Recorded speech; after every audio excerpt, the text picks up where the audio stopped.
नमस्कार, one India Hindi में आपका स्वागत है। मैं हूं शिखा धोरिया। उत्तर प्रदेश में 14 फरवरी को 55 सीटों पर दूसरे चरण की वोटिंग होनी है, जिसके मद्देनजर शनिवार शाम 5 बजे चुनाव प्रचार का शोर थम गया है। उत्तर प्रदेश के अलावा उत्तराखंड और गोवा में भी एक चरण में होने वाले विधानसभा चुनाव के लिए प्रचार का आज आखिरी दिन था। शाम 5 बजे इन दोनों राज्यों में भी चुनाव प्रचार का शोर थम गया है। बता दें कि यूपी में 7 चरण में होने वाले विधानसभा चुनाव के पहले चरण में 58 सीटों पर 10 फरवरी को वोटिंग हो चुकी है, जबकि दूसरे चरण के तहत 55 सीटों पर 14 फरवरी को मतदान होगा। वहीं उत्तराखंड की 70 और गोवा की 40 विधानसभा सीटों पर एक ही चरण में 14 फरवरी को वोट डाले जाएंगे।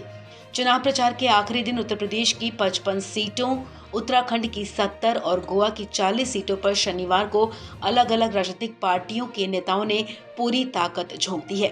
आखिरी दिन पीएम मोदी ने उत्तराखंड और उत्तर प्रदेश में रैली की। वहीं केंद्रीय गृह मंत्री अमित शाह ने भी उत्तराखंड में आखिरी दिन कई विधानसभा सीटों पर पार्टी के प्रत्याशियों के साथ चुनाव प्रचार किया।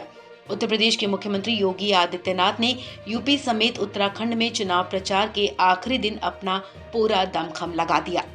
समाजवादी पार्टी के राष्ट्रीय अध्यक्ष अखिलेश यादव ने भी यूपी में दूसरे चरण के चुनाव को लेकर आखिरी दिन ताबड़तोड़ सभाएं की। वहीं कांग्रेस से प्रियंका गांधी ने भी उत्तराखंड की अलग अलग विधानसभा सीटों पर चुनाव प्रचार के आखिरी दिन पार्टी के प्रत्याशियों के समर्थन में वोट की अपील की।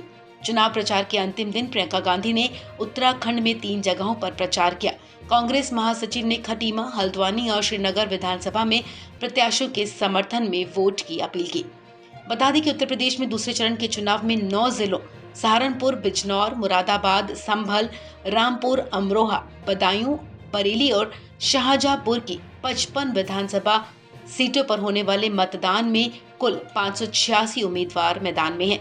दूसरे चरण के मतदान में उत्तर प्रदेश के कई दिग्गजों की प्रतिष्ठा दांव पर लगी है। एक तरफ जहां योगी सरकार में मंत्री सुरेश खन्ना, गुलाबो देवी और बलदेव सिंह ओलख चुनाव मैदान में हैं, तो वहीं दूसरी तरफ समाजवादी पार्टी के कद्दावर नेता आजम खान, पूर्व मंत्री धर्मपाल सिंह सैनी, कमाल अख्तर और महबूब अली जैसे कद्दावर नेता हैं, जिनकी किस्मत 14 फरवरी को ईवीएम में कैद हो जाएगी। वहीं गोवा विधानसभा चुनाव के लिए सभी सीटों पर 14 फरवरी को मतदान होना है। शनिवार को राज्य में चुनाव प्रचार थम गया है। सोमवार सुबह 7 बजे से गोवा में मतदान शुरू हो जाएगा। राज्य में इस बार कांग्रेस, बीजेपी और आम आदमी पार्टी के बीच कड़ा मुकाबला है। बीजेपी को सत्ता से हटाने के लिए कांग्रेस पूरा जोर लगा रही है, जबकि बीजेपी के सामने सत्ता बचाने की चुनौती है। राज्य में 2017 के चुनावों में कांग्रेस 40 सदस्यीय सदन में 17 सीटें जीतकर सबसे बड़ी पार्टी के रूप में उभरी थी, लेकिन सत्ता में नहीं आ सकी थी।